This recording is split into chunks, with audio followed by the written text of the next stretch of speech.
This video is going to cover the production possibilities frontier. This is introduced in chapter 1.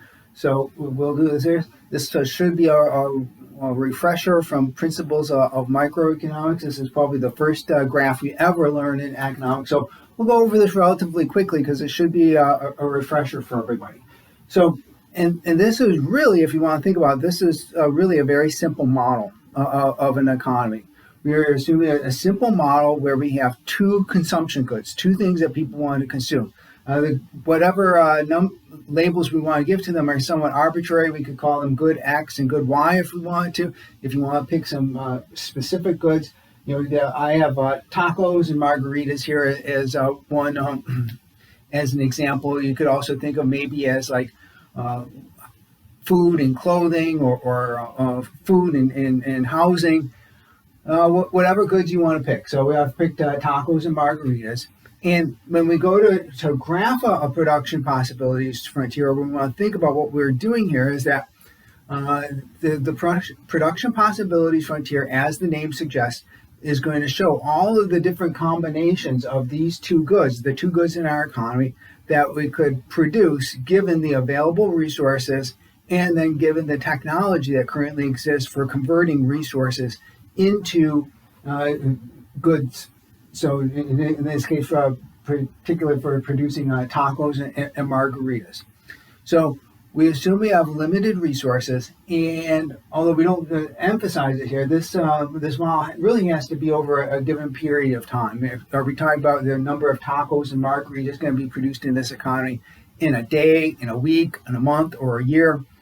There has to be a period here, but it's going to be fixed or set somehow.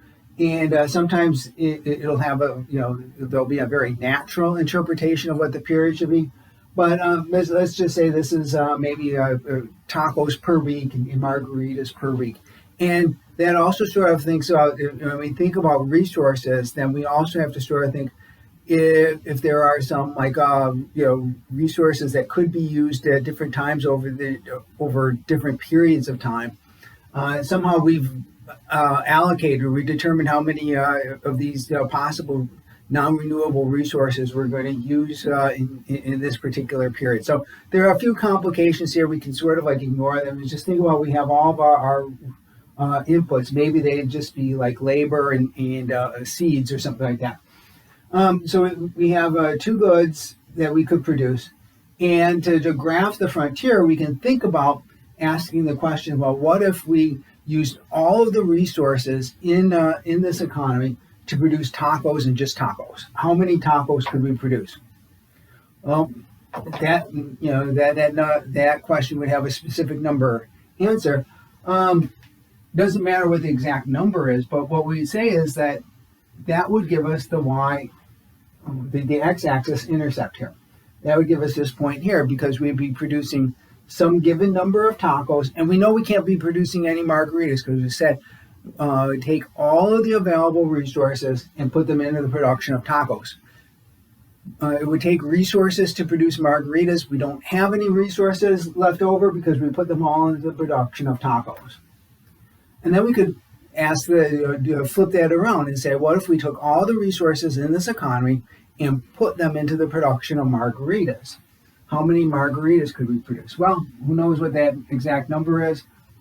But whatever that number is, we'd graph it here, and that would give us a y-axis intercept. And again, there's got to be no tacos because as we set it up, we said all of the available resources go into producing margaritas. There's nothing to produce any tacos. So that gives us 2 points on the PPF.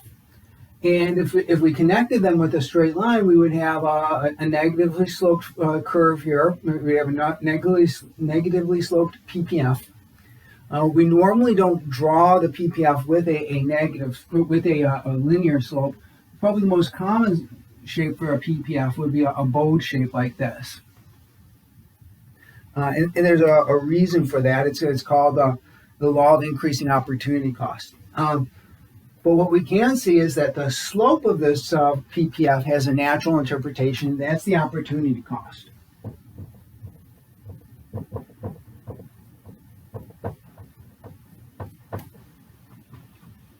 the opportunity cost in this economy, the way we have it defined here, in this economy, it would be the opportunity cost of producing tacos would be the number of margaritas you'd have to give up to produce one more taco. So, you're using all of the resources, and then you want to make one more taco, you have to take some labor and flour and some other things out of, use the other resources you need to make one more taco. As you take those resources, well, if otherwise those resources, like say the labor, would be employed making margaritas, as you move those resources over, you'd be giving up some production of some margaritas, and the number that you gave up would be the opportunity cost. This is the opportunity cost would be the value of the foregone alternative. And so to a good economy like this, the cost of tacos is margaritas, and the cost of margaritas would be tacos. So the slope here would have a natural interpretation as the opportunity cost of producing tacos. When we draw, it's got a negative slope to it because we live in a world with costs, where the production of goods and services takes resources, and that's going to be costly. And so that's going to mean that you can't produce more tacos and get more margaritas when you're using all resources and using them effectively. So the only way you can produce more tacos is you have to have fewer margaritas. So slope is rise over run. So if you're going to run out and have some additional tacos, have a positive number in the denominator, the only way you can have that is you have to have a negative number in the numerator. So the slope has to be negative. And then when we draw it here, what we see is the slope of this curve is getting steeper. And so what that's telling us is that as we produce more tacos, it should cost us more margaritas. We have to give up more margaritas to produce an extra taco when we've got, say, almost all of our resources into the production of tacos. When we're producing the first tacos, we give up very few margaritas because the slope is, this curve would be relatively flat there. And then a PPF is also very helpful to allow us to illustrate feasibility, or what's possible and what's impossible. And so in this case, then we could say a point like A that's on the frontier, or a point like B that's on the frontier, those are feasible. A point like C that's inside the frontier is feasible. And a point like D that's beyond the frontier would be infeasible. So D is infeasible.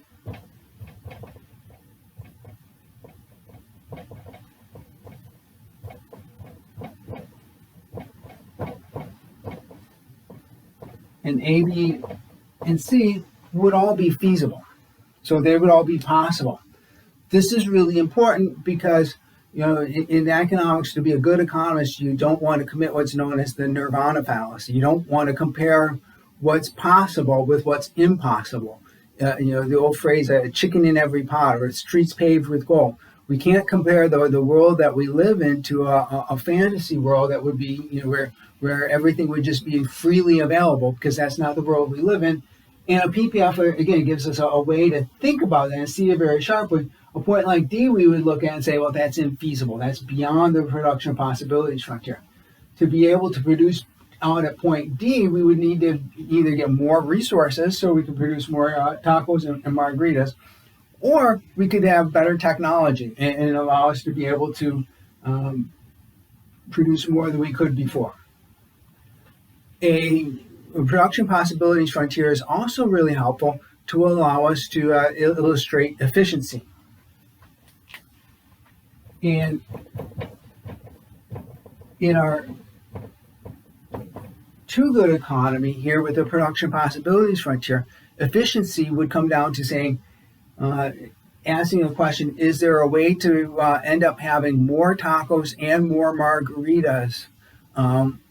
If there's a way to feasibly produce more tacos without producing fewer margaritas, or more margaritas without producing fewer tacos, or maybe more of both, then if it's possible to produce more, then our point would be inefficient. Efficiency involves only those points where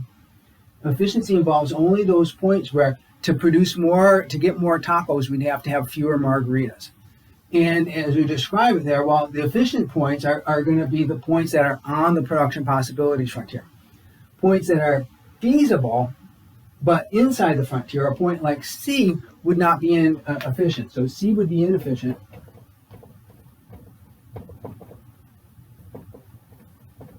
And A and B would both be efficient. And that's just because A and B, or any point actually on the frontier, even the ones down here and say, where we have all tacos and no margaritas, that would be efficient, because from that point, the only way you can get some margaritas is that you have to give up the production of some tacos. And so efficiency in this model, in this framework, would be there's no feasible way to produce more of one of the goods without giving up the other good. A point like C is not efficient or inefficient, because we could move from C. It's feasible to move from C to the northeast. And still be inside the frontier. When we're at point A, well, we might look at D and say, like, oh, well, D has more tacos and more margaritas than A, so doesn't that mean that D is better than A? Well, in some sense, yes, D is better than A because it's got more of both goods. But D's infeasible. So since D's infeasible, we don't use D to say that A or B would be inefficient because D's infeasible. And then that would be like the nirvana fallacy, saying like, oh, if there's just like tacos and margaritas, if like, the rivers run full of margaritas and tacos are just lying on the ground or growing on trees, that would be maybe the world that we have here in D. That's not the world we live in. So we don't allow no infeasible point can possibly be efficient, and we don't use an infeasible point to say that a feasible point is in some sense inefficient. For efficiency, we compare only feasible allocations, so only allocations that are on the frontier or inside the frontier. And then again, efficiency in this context for this simple model economy would say it's efficient if there's no way to feasibly produce more tacos without giving up some margaritas. So that would be the points that are on the production possibilities frontier. They would all be efficient. The points inside the production possibilities frontier would be inefficient. So that's in a nutshell, that's the production possibilities frontier model.